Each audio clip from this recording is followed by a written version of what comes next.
Fortnite has officially announced the prize pool for their solo and duo cash cups this season, but unfortunately a lot of people aren't too happy. So I'm going to talk about the format, when they're on, and give my thoughts on the prize pool. We also have some new drop spot swaps. We have Clix potentially going back to the OXR base despite leaving to go Supernova. We also have some other changes. The bug blaster has been vaulted from competitive, and Fortnite has finally fixed the div cups. There's a lot to talk about.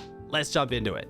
Let's kick off talking about solo cash cups. You guys already know I absolutely love solos as a game mode. It's super fun, especially to make content around. I'm really excited for him to come back. I'm going to bring back my VOD review, watch along content, help you guys improve at solos, but we need to talk about why people are so upset about the solo cash cup. So we got the official dates of all the tournaments and the official prize pool. And now, at first glance on EU, it seems really solid. First place is going to walk away with $15,000, and the prize pool goes all the way down to last place. So why would people be upset about this? Well, you have to remember, this is the prize pool at the end of 7 weeks of competition. We have 6 weeks of qualifiers and then 1 week of finals. So when you put it that way, it does seem a little bit light. I had some people saying it's worse than the PlayStation Cup prize pool, which just isn't true. The PlayStation Cup prize pool is around 80,000. This is 120,000. So it is more, but I understand why for 7 weeks of competition, some people might be upset because some people are seeing this like a mini FNCS. Now, I want to preface this with the fact that I'm just really excited for solos to be back. I also didn't think we're going to get any major solid tournaments around globals. Usually once globals is over,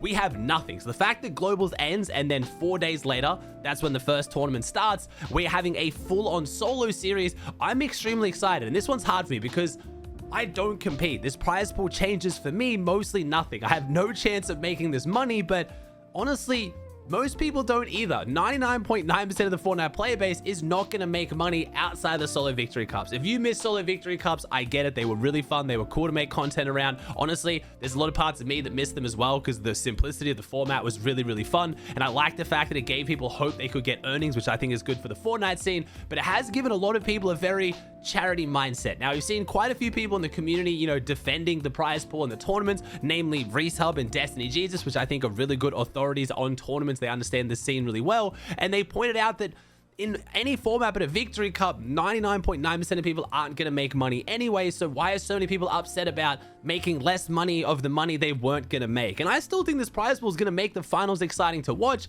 And like Resub pointed out, the qualifiers are a really, really good system. Having 6 weeks of qualifiers where it takes your 4 best games to get the top 100 into finals is going to lead to really, really stacked finals with a really good prize pool that's not going to go to cheaters. I already pointed out in my first video. The reason why Fortnite's doing this format is because they got sick of paying out cheaters, where this way cheaters have to make it through at least 4 weeks of tournaments, potentially 6, without getting banned. And overall, it's going to create really good qualifiers for you guys to play. And if you want to get better solos, if you want to practice, you enjoy playing stacked games and improving yourself, you've now got 6 weeks of doing that. Yeah, you might not make finals, and if you do, you might not make, $10,000 unless you can place in the top 2 on EU, but for the most part, it's going to be really good qualifiers for the 99.9% of people who are playing who wouldn't make money anyway. So I do like the format overall. I think it's gonna be really exciting. I would love Fortnite to throw more money at the game. Like, man, I would love it if first place made 300 grand and it's one of the biggest tournaments in Fortnite. Like, I'm not gonna say no to that. It's gonna make it more exciting to watch, and it makes it more exciting to cover. But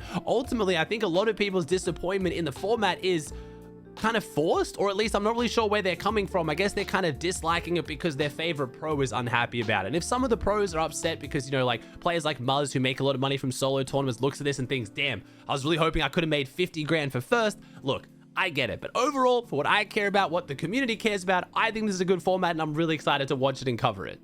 We also had the prize pool revealed for the divisional cups and how you're actually going to get into each division. So the divisional cup prize pool is pretty well received because first place is going to get $8,000, $4,000 each, which is understandable for a weekly tournament. Again, it's not millions of dollars, but it is very solid. This, I believe, is the same prize pool as we had in the last time we had divisional duo cups. So Fortnite's not dropping all the prize pools there as well. They haven't announced exactly when these are going to start yet. We didn't get any dates for these. We only got dates for solos, but we're assuming they're going to start the week after globals as well. So we're jumping straight into duos and solo tournaments after globals, which has me very excited. Now, as far as how the qualifiers are going to work, remember, we are now going to 5 divisions in duos for EU and NA Central. If you're Division 1 in trios, you're going to go straight in Division 1 in duos. But if you aren't, you can play the FNCS trials. Now, this is going to be the same as the last FNCS trial we had, where if you play this, is your best chance to jump up and go straight into the good division. So the way it's going to work, to get Division 2, I believe this is just for EU. For Division 1, you need to get top 1 1,000. Division 2 is for the 1,000 to 3,000. Then it's 3,000 to 13,000. Division 5 is for anyone 13,000 plus. So how you're then going to go up to each division in each week is obviously going to be a little bit harder because, again, not as many people can move up from the trial. That's why you want to make sure you have a good duo and you're locked in for the trial. The way that's going to work is Division 5 to get up, you're going to have top 300 to go up to Division 4. To go from Division 4 up, you need top 200. Division 3 up is top 100. And then to go from Division 2 to Division 1, you need to get top 50. Now, remember, this is duos and there are 2 qualifiers each week. No longer are we having 2 days of qualifiers combined. They are 2 separate qualifiers, which I think is an awesome change, especially for you guys who get stuck playing with crappy teammates. If you got to try and find your teammates through Discord, you've experienced what everyone has, where a kid lies to you about their PR, they bought their account, you load up game 1, they're terrible, they yell at you, they get off, and now you're locked for the entire week. Well, now you're only locked for that one tournament and you have another qualifier each week. So honestly, W from Epic. I like this format. I think the duo divisional cups are going to be really, really solid. All right, moving on to other news. We have the Bug Blaster being vaulted in competitive. Now, I didn't think this item was going to be that much of an issue. I thought it was just used to blast bugs and then you just drop it off spawn. But a lot of pros realizing Clix is one of the main triggers that did this, but also Asia, of course, they love jumping on the weird tech. They were pulling off clips like you're seeing in the background here of just triple blasting entire boxes and just demolishing them. So Fortnite has vaulted this item from competitive. There has been a fix to the game crashing bug. You will no longer crash as much in tournaments. I don't want to say you're not going to crash. Let's be real. It's Fortnite. You're still going to crash. You're still going to have issues, but it's not as bad as what it was. Fortnite has said they fixed the crashing bug, and we got to watch an entire day of pro scrims today, and it looks like they're fixed. So with this, Fortnite has rescheduled the Div Cups. The one that was supposed to be yesterday, as of you guys watching this video, has now been moved. These are the new dates here. So August 14th, 16th, and 18th for all the regions that aren't OC in Asia, which means next week we are going to have not only the regular Div Cups with 2 qualifiers and then the finals, we also have an extra day of finals. So we've got 4 days of Div Cups next week, which is going to be very, very spicy. Now, we have a new development in the drop spots. This one's going to be a bit confusing. You're going to have to follow me on this one. We might have Clix going back to OXR. And I know that sounds insane. And Aussie, what do you mean we might? So we had pro scrims today in session 1. I noticed that Iomzo, Clix's IGL obviously, has marked OXR. Now I tried to ask Clix what this was about. I thought maybe they was going to like mess around. Maybe they were going to go OXR in NA because it's a better drop spot to make money. And then they'll go back to Supernova for globals. But Clix didn't answer my question. And then I talked to my chat. He was ignoring all questions about why they were dropping OXR and kind of was just pretending that they weren't dropping that. Like it was just a nothing burger to talk about. Hey, we're just dropping a different drop spot, whatever, like no one cares. Turns out apparently BloodX specifically told Clix to avoid answering any questions on stream why they were going OXR. They played out the session, they did solid, then they ended up going back to Supernova after this, and I was just kind of confused. If you guys don't know how pro scrims work, any team qualified for globals can get whatever drop they want uncontested unless another globals team wants to con them, because obviously they get the priority of practice, they're going to land, which makes sense. It wasn't like there was another team playing and Clix would be conned at Supernova, so he had to go OXR to be unconned. Like he chose to do that. Now again, it only really got a lot more context after session 1 when we had Clix and Ritual 1v1ing and discussing how Supernova works as a drop spot and how Clix thinks potentially the loot drones might be nerfed. So the hot drops, you know, when a POI is named yellow and you get the insane loot from the loot drones. Resub made a short talking about how broken these are. Everyone started to realize these loot drones give way too much loot. Like one of them can give you, I think, 3 Fizzberry jars and 2 big pots from one loot drone. And Supernova is one of, I believe, the 4 or 5 POIs that can actually get these loot drones. And Clix talking about how he thinks this is going to be nerfed. And if it does, it significantly reduces Supernova's strength, which sounds like he's looking for a new job spot. Now, I don't know if they're 100% going to leave and go OXR, but it just seems kind of odd that they decided they'd go there in scrims and try it out. And then Clix happens to be talking about how he thinks that Supernova might get nerfed in the near future. It just seems like way too many coincidences. Now, remember, if you guys haven't been following, Clix was going the OXR base at the start of the season before leaving to decide to go and contest Supernova and then force King off. Now, this is kind of a risky situation for Clix, because if he decides to leave Supernova to try out OXR, I don't think he's going to get Supernova back. They've already got King to leave once to go to a triple conned mid-map drop that I think is actually almost worse than Supernova. I think if King comes back to Supernova, if Clix leaves, there's no way he's going to leave again. Maybe. I don't know. I didn't think King was going to leave that easily anyway in the first place, but which drop do I think is better?